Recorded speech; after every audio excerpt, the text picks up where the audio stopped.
good morning, stroke afternoon to everyone. I hope you're having a good day. Here is some proof. Royalty, actors and pop stars were given exclusive access to a VIP room at the club where the drug was freely consumed. And that's not the only thing that was freely consumed in that secret room behind a secret wall where you have to go through a secret passage through the office. Royalty, actors and pop stars. Who's the royalty? Answer me that. In 2000 that came out. Now that is around the same time that Andrew's going over to Nygaard's Island. Or just after. It's like he'd done a runner.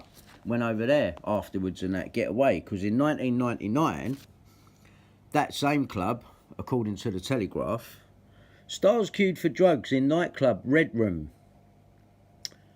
I wonder who that was. But here's the interesting thing. Actors and pop stars. No royalty on that one. No royalty. Let's take a look at this one. Royalty, actors and pop stars. This article must have come out first. And then they change it. Actors and pop stars. No. I don't think so. Royalty, actors and pop stars. And by the way, if you go to look for this article online now, you can't find it. They took it down after I mentioned it the first time on one of my videos. Royalty, actors and pop stars. In the Times, 9th of the 12th, 2000, 9th of the 12th, 2000. Let's just check the date on that other one. And, while I'm at it, this is a great ring binder, by the way. This has got all the relevant stuff.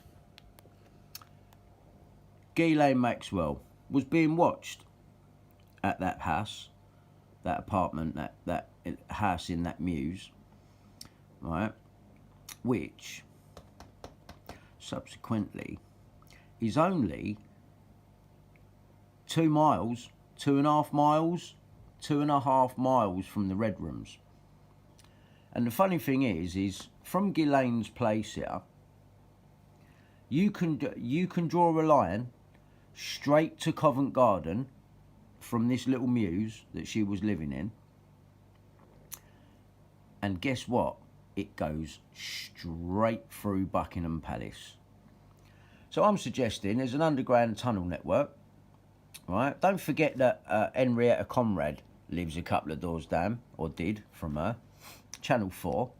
Hayley Barlow, Channel 4, who was the woman that later went on to work for the News of the World, and is the one that sent the famous email out to Tom Crone, Neil Wallace, Andy Coulson, which proves that they all had knowledge of phone tapping. It just gets better, but it just goes to show me that everything is one big coordinated get-together sort of plan. You know, they got friends everywhere that will stop you at every level. They're everywhere. They're in Channel 4, they're in the newspapers, they're in the police, they're in the government, they're in the royals. It's ridiculous. But anyway, Ghislaine was being watched.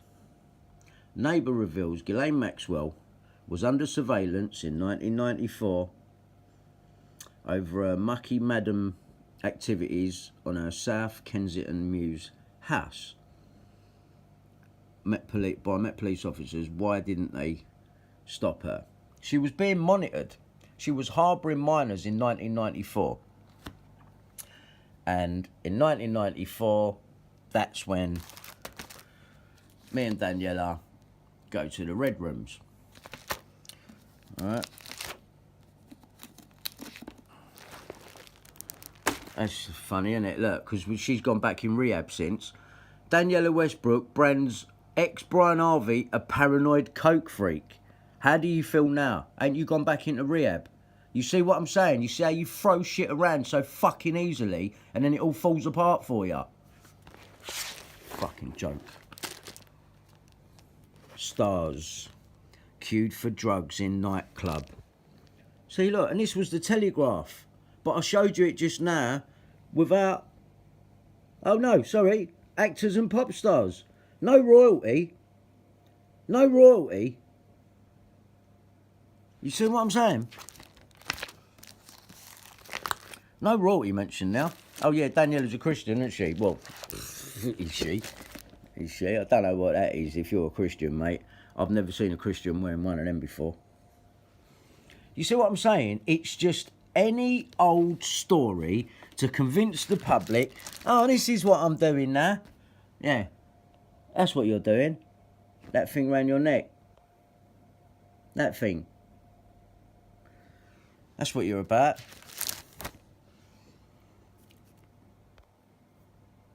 There's the picture that's going to amount to nothing. And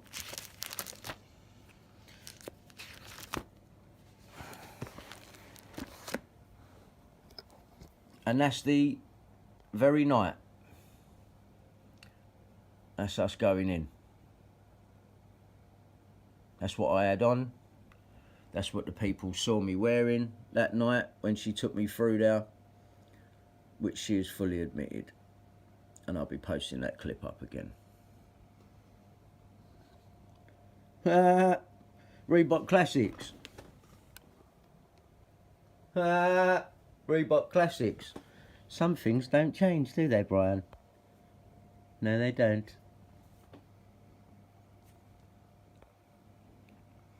And what's going to end up being the overall problem?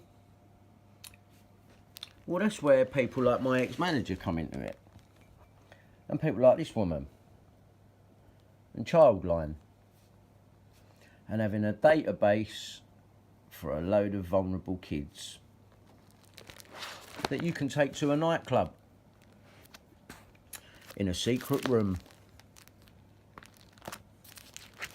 Some good evidence in there. Now look, Jonathan King ran child sex ring for stars.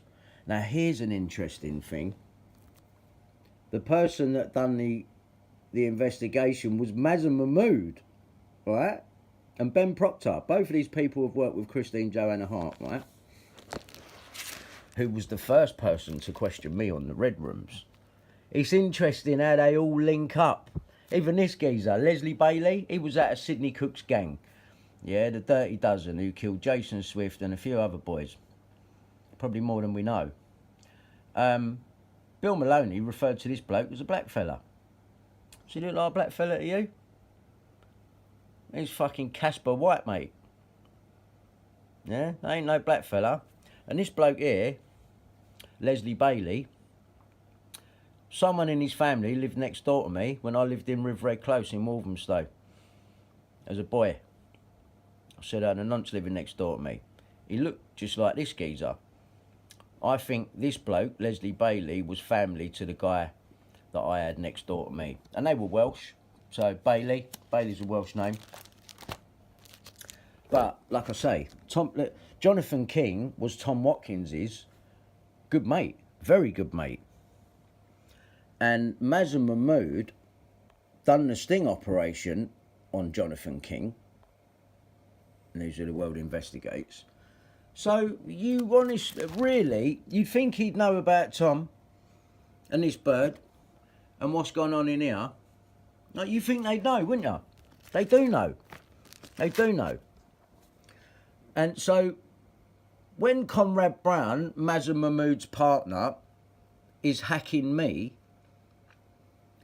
but they say they're not hacking Millie Dowler, which is happening the very same month as me in the same year, as if Mazen Mahmood wasn't looking into a paedophile ring.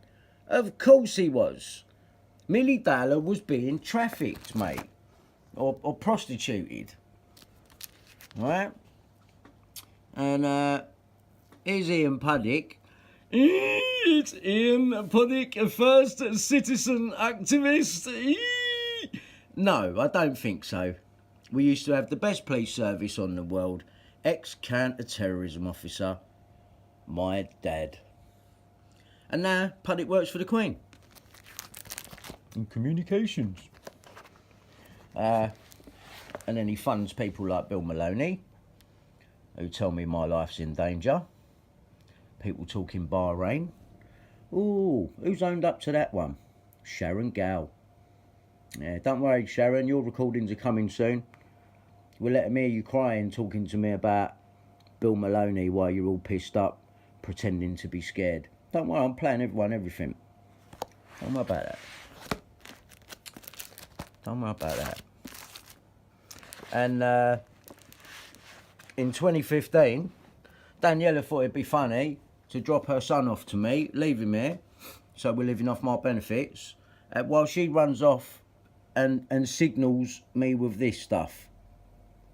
Pie and mash. Yeah? This is like, I just had a row with her. She left Kai here. I had a row with her on the phone. And then she fucks off and all I'm seeing is this. Pie and mash. Yeah? And you weren't in with fucking Bill Maloney and Puddick. Pie and mash.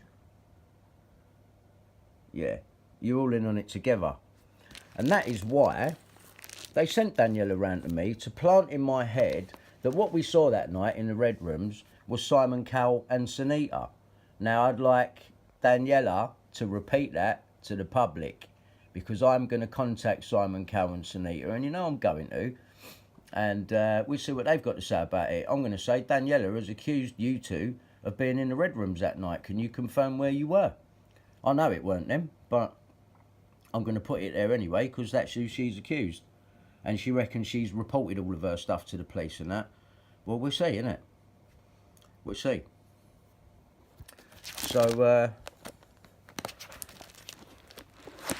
you know, Puddick's mate, ex-MI5. But when you call Puddick MI5, he laughs, and he works for the Queen. It's like, you're a joke, Puddick. But I do agree with you. I do like a bit of pie and mash, but I like Barney's pie and mash in Walthamstow. If anyone's ever in the E17 area, make sure you check out Barney's pie and mash. Not this pie and mash. Most definitely fucking not. I mean a real pie and mash. It'd be better than this, Gaff. I'm telling you now. I eat from there a lot, and it is fucking amazing. It's the best pie and mash you'll ever eat. Yeah, take the piss out of that one. David Shaler.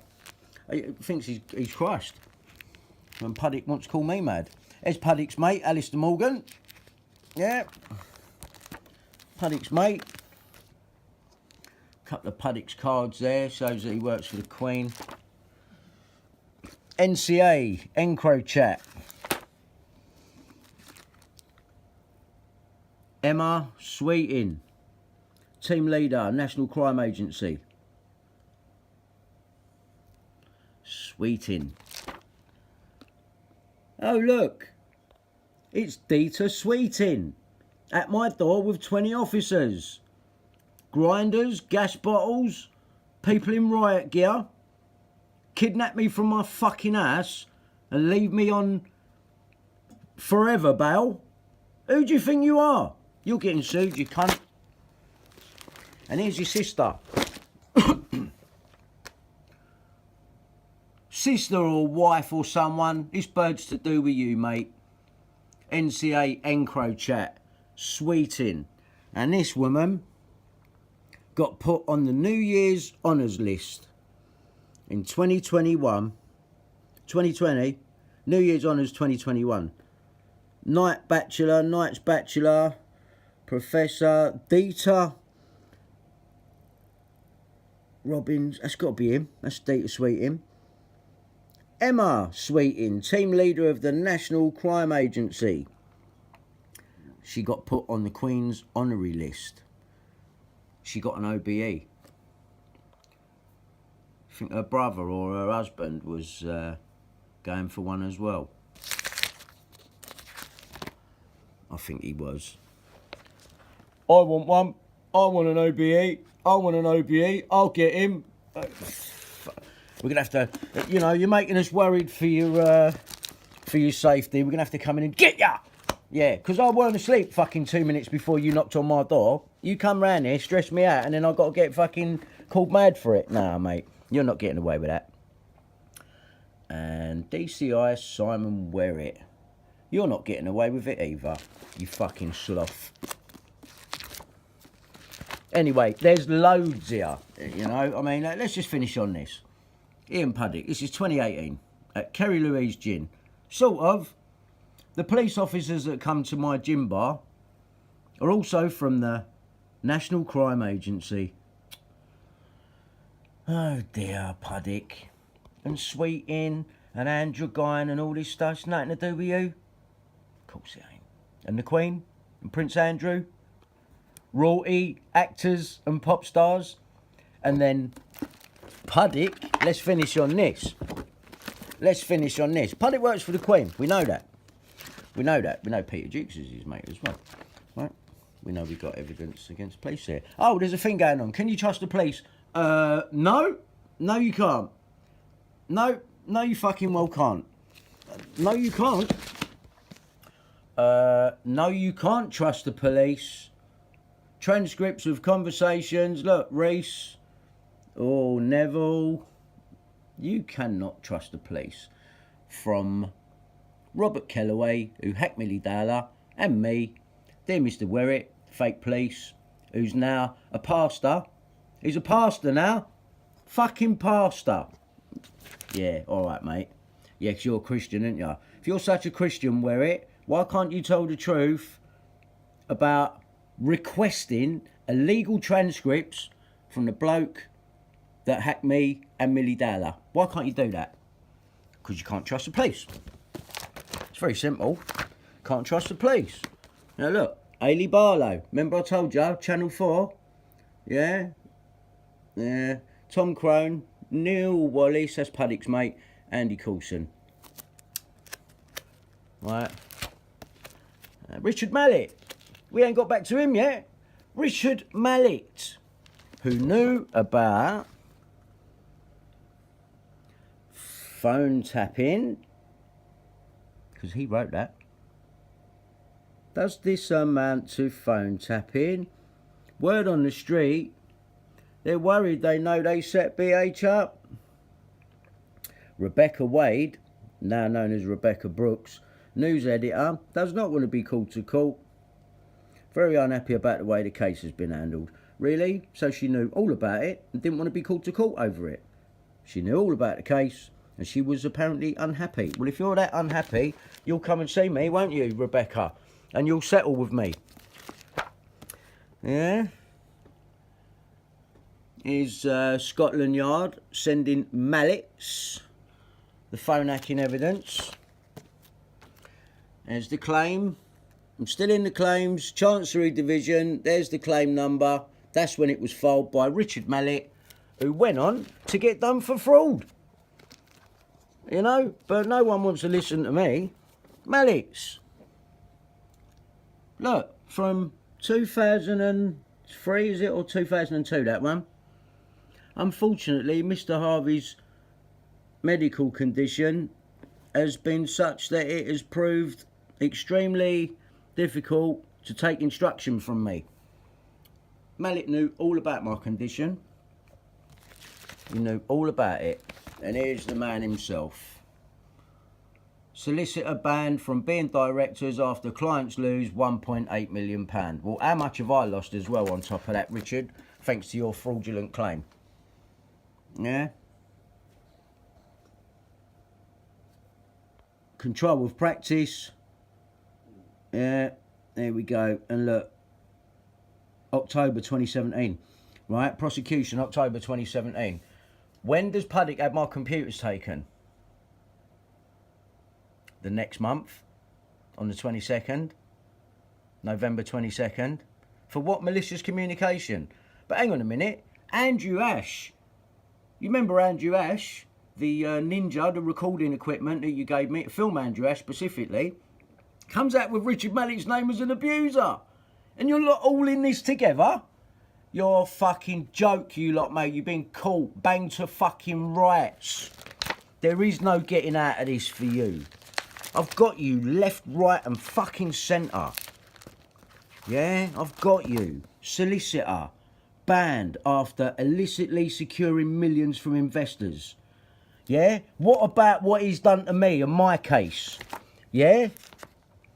Right.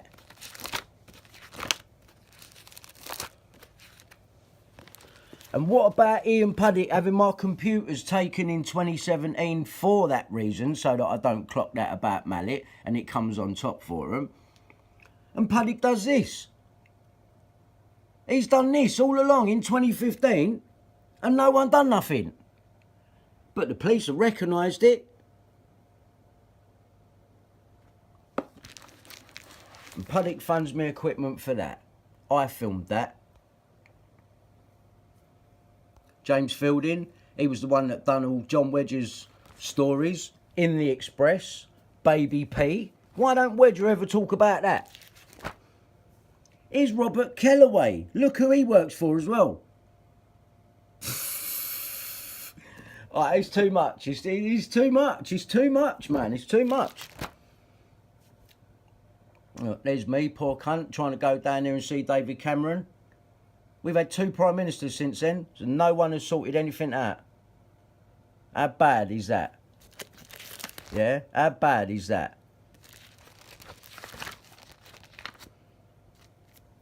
David Shaler, ex-MI5, staying in Puddick's office.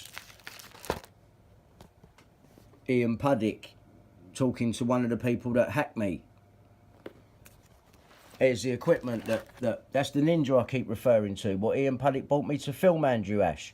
He was going to name my phone hacking solicitor, amongst other people like Prince Andrew and Prince Charles, but that was all part of the scam because I was supposed to go running out there with Andrew stuff like it was true and get it all wrong. And then that would have protected Prince Andrew.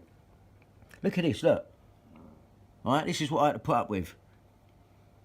Yeah, I agree. If you agree, then why did you send the police round to that E17 dude's house?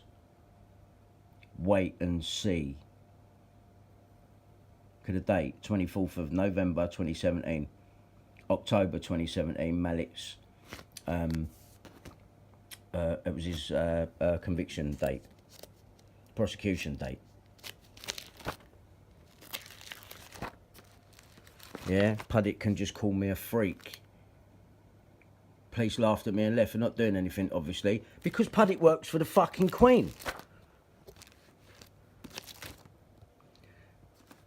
And here's Simon Werrett, the copper that knows all about the hacking of me and Millie Dowler, reckons he's a Christian, trying to raise money for a property off of the people. Christian Police Association.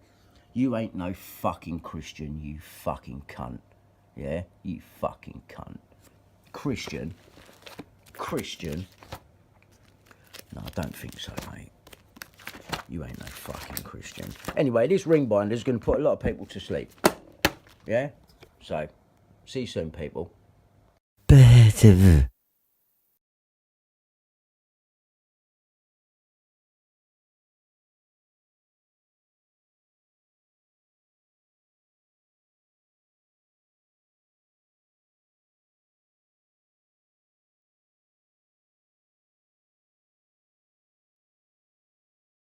Yes, I was with Brian, so that was like a crazy thing. Like the press used to follow everything we did, and do you know what? At the time, we were just living a normal life, what we thought was a normal life, and it's like the norm. Yeah, and like we just lived in a little house, a little flat together, and it was fun. And you know, he was the love of my life. He's probably the only man I've ever loved. Brian Harvey, probably the only man I ever loved, but like loved, actually did love, and. But we were just too young, do you know what I mean? And it was just the fame and everything else, and he just couldn't deal with my addiction. Yeah. Brian hates cocaine, he hates drugs like that. It's a weed smoker like my son, but he hated cocaine, he hated it. People used to go, oh, it's only because of Brian Harvey. It was nothing to do with Brian Harvey why I took drugs. Yeah. I was taking it long before I met Brian. Brian hated that shit. Yeah.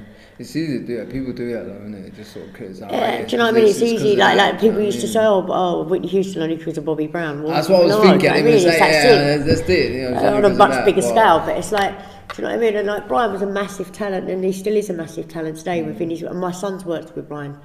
even with like Brian's produced stuff with Kai and done stuff, and that makes my heart happy. You know what I mean? It's like they're so alike, like crazy, but I've seen what's going on with brother, and you know, like it's sad. Do you know what I mean? It's not sad. It's real. What Brian's doing is real.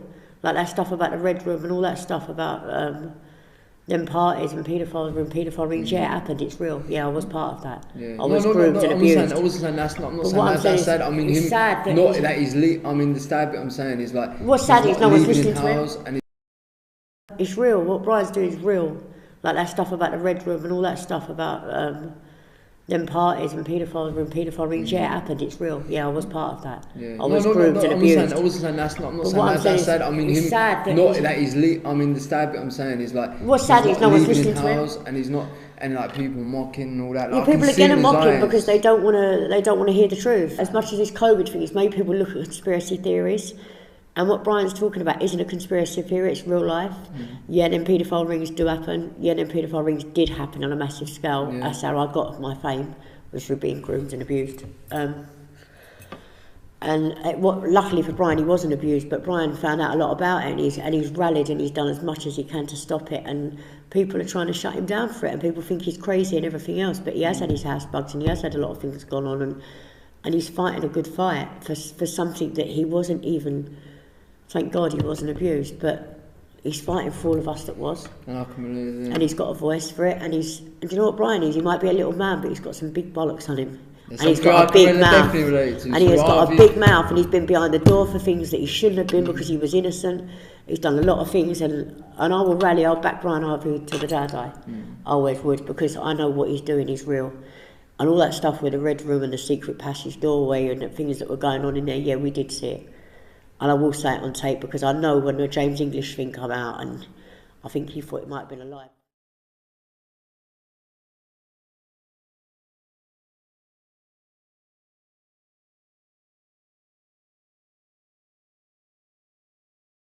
When I was with Brian Harvey, I got taken out of my house. And he came home and he never saw me again. It was a very, very tough time. Very tough time, and it's made Brian really ill. And luckily, Brian was never abused, but there was a price on his head. And I was getting married to him, and the people that had the price on his head, they wanted him in that circle. And they thought I'd tell him what I knew. So they took me out of the picture for a long while, put me somewhere that I shouldn't be, and I had to sign my house and everything over to him. Yeah. Because I know Brian speaks out even now a lot. And people call him crazy, and naturally he's not. Yeah. He's really not, and I've got a lot of love in my heart for Brian, always will. And all he's trying to do is the right thing. And he gets threatened and abused by people. Do you think that's because of what he's seen with you? No, it's because he's trying to do the right thing and out these people that have hurt people close to us, myself included. And luckily they never got to Brian. Is that what but he did lose his job when he was 17 because of it. That's what they do though, discredit you. Yeah, and they've made Brian a prisoner in his own home, and it's really sad because I know what Brian's doing is the right thing. People can call him crazy and say he's ranting and everything else, but I know what he's doing is the right thing. Mm-hmm. And I have to be careful what I say, because I said to him, listen, Brian, I'll never work again. I have to go to work. But I'm also not a grass, and anyone that knows me knows I'm not a lolly. I'm not. And I've dealt with my shit, and I'm still lucky to be working. I am. And I understand what he's doing, but, you know, it's just, sometimes it's such a dangerous game to be playing with. Yeah, people, and he's only trying to do what's right. Yeah, the people who are grooming, who are trafficking children, are the most powerful men in this country. Oh yeah, they are. But in the world, actually. Yeah, the voice of the people is a lot stronger if people unite. If people, it isn't. It's not, because people can go missing like this and they never come back. Yeah, it's very and that's true just the way it is. Yeah, we've uncovered a lot of stuff on here, and we've made a documentary and stuff. But and I'm a mother, and I can't. Do you know what I mean? So for me, it's like, and I still need to work. And do you know what? I love working. I love nothing more than playing Sam Mitchell. It's my favourite thing to do. Mm-hmm. So I mean, it's like I never feel more at home than when I walk on that square. It's for me. It's like I'm alive. Especially when Barbara was there at the time, and that's a blessing. That was a blessing to me. Barbara being around, she's been around this industry a long time, and I credit Barbara for me coming out the other side of a lot of things, because she showed me how to. Sorry to jump onto something else, but she showed me when I was in bad places with stuff. She showed me how to be publicly facing, and how to break down behind a closed door, which I never knew to do. Does she protect you? Barbara's always protected me. Barbara protects everyone. Barbara's a woman for me that can come through anything that life's thrown at her in life. You know, she went into theatre at a young age, and hard for her from the East End of London, and, you know, she struggled when she was little, and she's talented, and she's a tough bird, you know what I mean? She's not frightened till I've walked off. I watched the programme about last night. Members of the Special Branch and Security Service had sat in on interviews with you along with the Metropolitan Police? At certain times, At not certain everything, times. at certain times. No, yes. only certain times. And it was because of the sensitivity of the... Yeah, when we came to the interviews like around royalty or something, because I went to a ship, a big Royal Navy aeroplane carrier. Yeah. And when I was a young thing, I was taken don't go there. We won't go there. No. But what I meant is the sensitivity of the information. So your prominent MPs, But prominent information businessmen. like that and stuff. So it's different. I think we better leave the helicopter pilot out of this. No, fine. I think I know who you mean.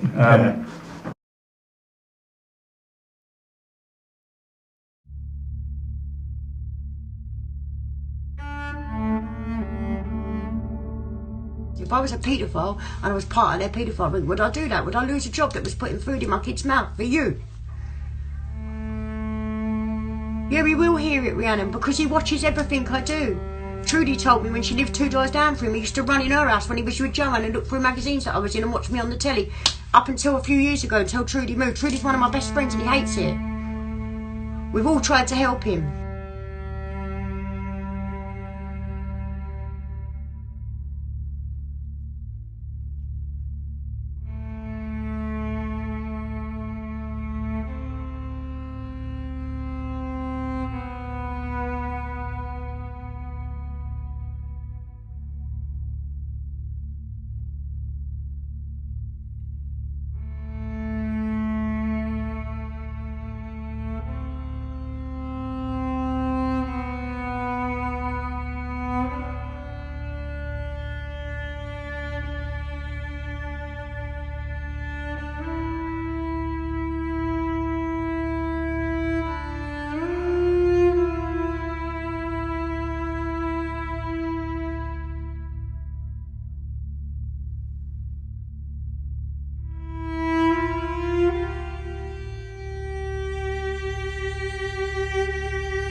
Sir, are you clearing your oath today?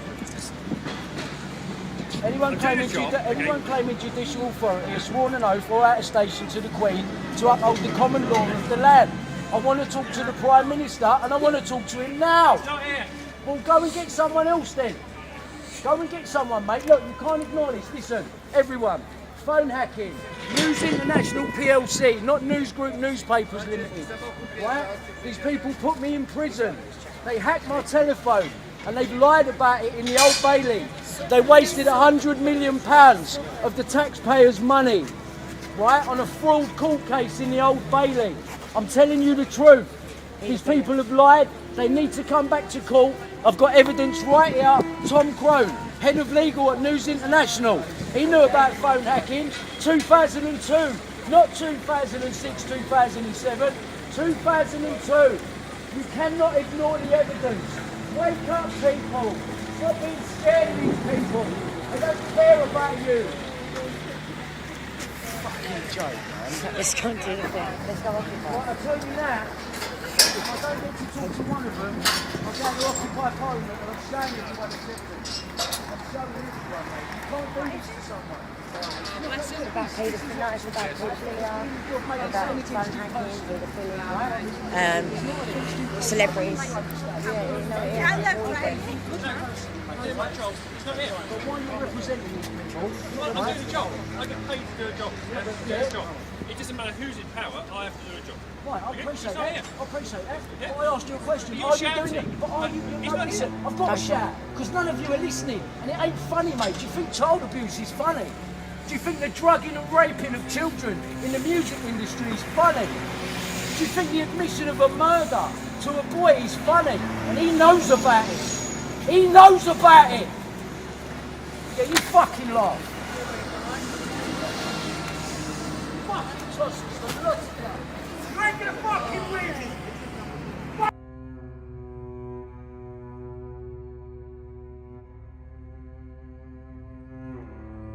Yeah, and like we just lived in a little house, a little flat together and that, and it was fun. And you know, he was the love of my life. He's probably the only man I've ever loved. Brian Harvey. Brian Harvey was probably the only man I ever loved, but like loved. I actually did love. And but we were just too young, do you know what I mean? And it was just the fame and everything else, and he just couldn't deal with my addiction. Yeah. Brian hates cocaine, he hates drugs like that. It's a weed smoker like my son, but he hated cocaine, he hated it. People used to go, oh, it's only because of Brian Harvey. It was nothing to do with Brian Harvey why I took drugs. Yeah. I was taking it long before I met Brian. Brian hated that shit. Yeah. It's easy to do it. People do that though, isn't it? Just sort of criticise. Yeah, do you know what I mean? It's easy. Like people used to say, oh, Whitney Houston only because of Bobby Brown. Well, that's what I was thinking. I mean, it's that's it. You know, on a much bigger scale, but it's like, do you know what I mean? And like Brian was a massive talent, and he still is a massive talent today. Within his, and my son's worked with Brian, even with like Brian's produced stuff with Kai and done stuff, and that makes my heart happy. You know what I mean? It's like they're so alike, like crazy, but. I've seen what's going on with Bob, and you know, like it's sad. Do you know what I mean? It's not sad. It's real. What Brian's doing is real. Like that stuff about the Red Room and all that stuff about them parties and paedophile rings. Yeah, it happened. It's real. Yeah, I was part of that. Yeah. I was groomed and abused. I wasn't saying that's not. I'm not saying that's sad. I mean, him. Sad, not that he's. I mean, the sad bit I'm saying is like. What's sad is no one's listening to him, and he's not. And like people mocking and all that. Yeah, people are getting mocking because they don't want to hear the truth. As much as this COVID thing has made people look at conspiracy theories, and what Brian's talking about isn't a conspiracy theory; it's real life. Yeah, then paedophile rings do happen. Yeah, then paedophile rings did happen on a massive scale. Yeah. That's how I got my fame.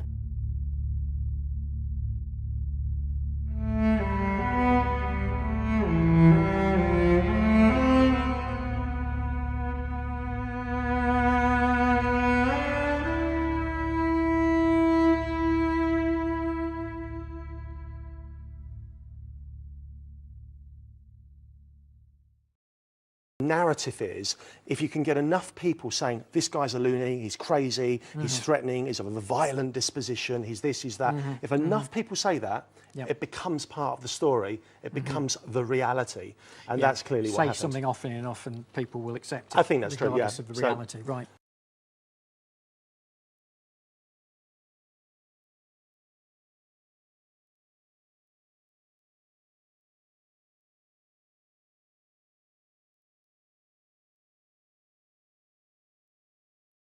Channel 4 Dispatches correspondent Chris Plumley recently asked my barrister, Michael Wolkine QC, on the context, on the subject of police corruption in my case, was this just a matter of a few bad apples spoiling the barrel? The misconduct of the police in their investigation, in their interviewing, in their gathering of evidence, and in their performance at trial was no surprise to me. Funnily enough, it was a surprise to Ian. And it's no surprise to me because, unlike the public who may hear the headline case, now and again they don't see the day-to-day performance of police officers. Of course I'm willing to concede that there is the occasional good apple in the barrel. But what Ian saw was a shock to him, and maybe a shock to many people. I dug it out the other day, man, and it was like, I fucking forgot about that. Because she's got something to do with Puddick. Yeah, of course, yeah. Puddick put her on to Michael Wolkine, didn't he? But I don't That's think right, that's right. Yeah, it was you that told me that, wasn't it? Yeah. Well, finally, the police did take action, but 4 years late. Mark, thank you for updating us on that. Well, we can now speak to Michael Wolkine QC. He defended Joanne Majelix. Thank you ever so much for coming in. I know that Joanne didn't feel well enough to come and talk to us today, but I know you've spoken to her about this report. What's her reaction to it? Degree of satisfaction. She's disappointed on a personal level. There's no apology to her. It's probably time for South Wales to respond with an apology which shows their integrity and to speak with grace about how they disregarded her. But it brings back these events, not as if she forgets them ever. Every day she tells me she cries for no obvious reason. Actually, the reasons are obvious. She was disregarded. She was someone who was defamed, written off as because of her less than conventional lifestyle. Maybe it wasn't a steady lifestyle. She was a former sex worker. Yes, she was a former sex worker, and so what? And she was wrongly accused during the trial of having been sectioned, mental health section. That wasn't true. And so to face a jury with a person who comes from that sort of background was difficult. Their starting point might also be to disbelieve her. But police who had the opportunity to look for corroboration of her claims didn't do anything. They didn't have the wit to examine her phone. On her phone was a text with a wish list of abuse from Ian Watkins. Do you know why? Because she was in a sort of on-off relationship with Ian Watkins, Yes. wasn't she? She'd got this text message from him, which, as you say, clearly outlined his desire to abuse children. Yes. She went to the police. Why didn't they look at that phone then? She went to the police with a laptop. One police officer said that he or she wasn't qualified to examine a laptop. So whereas you and I can look at a laptop and be alarmed and at least interested when we see a picture of an underage child, he or she, I think it was one, wasn't interested enough because she wasn't qualified. So Joanne went back again and again and again, 4 times in all. So they didn't ask about her phone, but here was the laptop. And she said, I've got a picture that he sent me. They denied in due course that it was an underage child. It was a child of 4 or 5. During the trial, they claimed it was a child over the age of consent. They were wrong because Joanne didn't count for them. Here it is, found it. Joanne Nikita, she's called herself on here. Right, let me send you that. Fucking thing. That is the one there, isn't it? Oh, look. Have a look. I have posted this on Twitter before. I might whack it up in a minute, actually. Joanne Nikita wants to connect with you. Hi, Brian. My name is Joanne Majelix. I'm the woman who kept reporting evil paedophile Ian Watkins from Lost Profits. I've been set up by police and CPS for exposing their failings and cover-up. Tom Carhill thought we'd have a lot to talk about. That one. Yeah. I forgot she mentioned you on that, actually.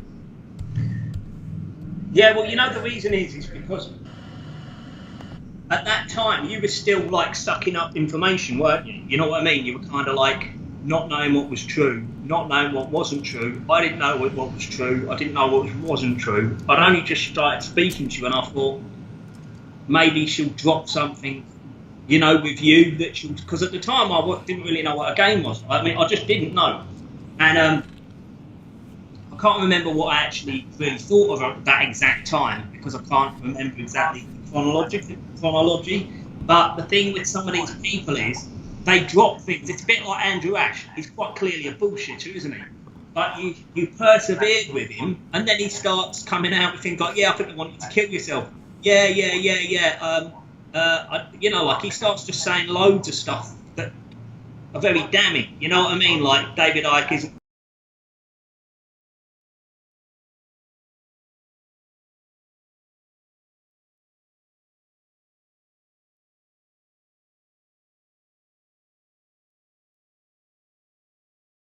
She cries for no obvious reason. Actually, the reasons are obvious. She was disregarded. She was someone who was defamed, written off as because of her less than conventional lifestyle. Maybe it wasn't a steady lifestyle. She was a former sex worker. Yes, she was a former sex worker, and so what? And she was wrongly accused during the trial of having been sectioned.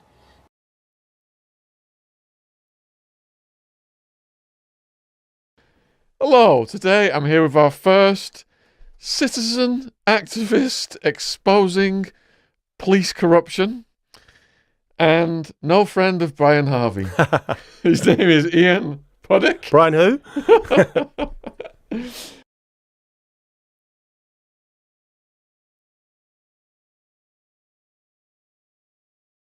Hi, my name's Ian Puddick. We're just going to make a very short film this evening. We're filming here in my office. Anyone that knows me knows what I do for a living. I have 2 jobs. I'm very, very lucky. I run a leak detection company. We have engineers out on the road who have special technology for going out and finding leaks on things. And the other job that I have is, my background really is I'm a communications consultant. I've worked with the Queen at Buckingham Palace. I've recently advised the Cabinet Office, and I've worked on CEO communications for Vodafone and Rolls-Royce. Anyone that knows my case understands what it's about, and it's really simple. It's about police corruption, and really the root of police corruption, which is the lack of accountability. Police corruption only exists because of the lack of accountability. People will always do bad things. There's nothing you and I can do about that, but the lack of accountability of our police force enables them to cover things up. And I'm going to talk about that very, very briefly in this little presentation this evening. But you know, we're talking about people's lives. We've got a poor chap that's dead. His family's lives are in tatters. That's real police corruption. Real police corruption. Oh my goodness. Mine's a walk in the park compared to that. I haven't lost anybody. So, I don't know when it was, about a year or so ago, people started saying to me, this guy called Brian Harvey's making videos about you. Rightly so. And I watched the videos, and this guy just ranting about me. Yeah. Effing Sean Atwood, effing John Wedger, effing Ian Puddick, effing... Who's the other guy he's got it in for? Loads. There's loads. Yeah, Sean, yourself. Bill something. Bill Maloney. Bill Maloney. Bill Maloney.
Hang on, after me.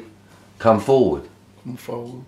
Victims, come forward. Victims, come forward. To be or not to be? To be or not to be? No. To be. After me, wait for me, get the timing, right? Come forward. Come forward. Victims, come forward. Victims, Come forward. To be or not to be? That is the question. To be or not to be? That is a question. Now do it on your own. Victims. No, again. Come forward. Come forward. Again, keep saying it. Come forward. Forward. Come forward. Keep forward. saying it. Come forward. Come forward. Keep saying it. Come forward. Now say it quickly. Come forward. Come forward. Quickly. Come forward. Come Come forward. forward. Come forward. Come forward. Come forward. Right now, victims come forward. Victims come forward. Victims come forward. Say it fast. Victims come forward. Keep going. Victims come forward. Victims come forward. Victims come forward. Victims come forward. Now say this. Come forward. Victims come forward. Come forward. Victims come forward. To be or not to be? That is the question. To be or not to be? That is a question. To be or not to be? That is a question. To be or not to be? That is a question. Now, come forward. Victims come forward. To be or not to be? That is the question. No. No, come forward. Come forward. Victims come forward. To be or not to be? That is a question. Right, we're going to try it like that. If it don't work, then we'll split it up, alright? We've got Andrew's stuff, right? We've got Andrew's stuff. I don't know what the fuck it's going. Well, you've got some Is stuff. that yours? That's yours, I think. You've got some stuff to play, yeah? Yeah, I'll show you a little bit of stuff.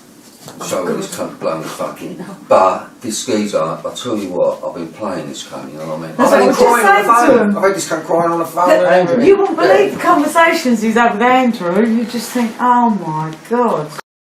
But what I do want to talk about that came out is David Icke.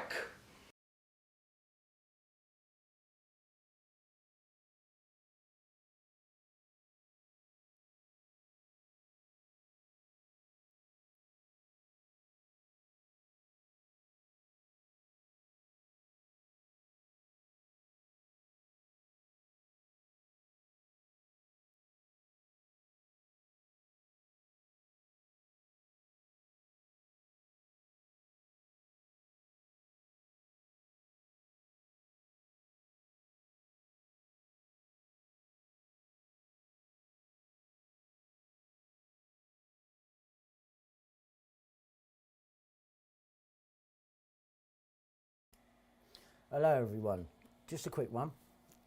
What did I tell you? What did I fucking tell you? It's been well documented that the British royals often have trouble escaping the paparazzi, making it difficult for the group to have private outings. Yeah. However, over the years, a few enterprising royals clearly took matters into their own hands, creating a way to discreetly go out for a drink and a kid. The solution, a secret tunnel to a London bar. And as you can see just above that, what I was already saying to you, you draw a line from Belgravia, where Ghislaine Maxwell was living, straight through Buckingham Palace, where we now know for definite that there's underground tunnels. We knew it anyway, but there's confirmation from Princess Eugenie's husband. I don't think it gets any better than that. Draw a 2.2 mile straight through Buckingham Palace to Covent Garden. There you fucking have it. A secret tunnel to a London bar. Yeah? What did I say about brands?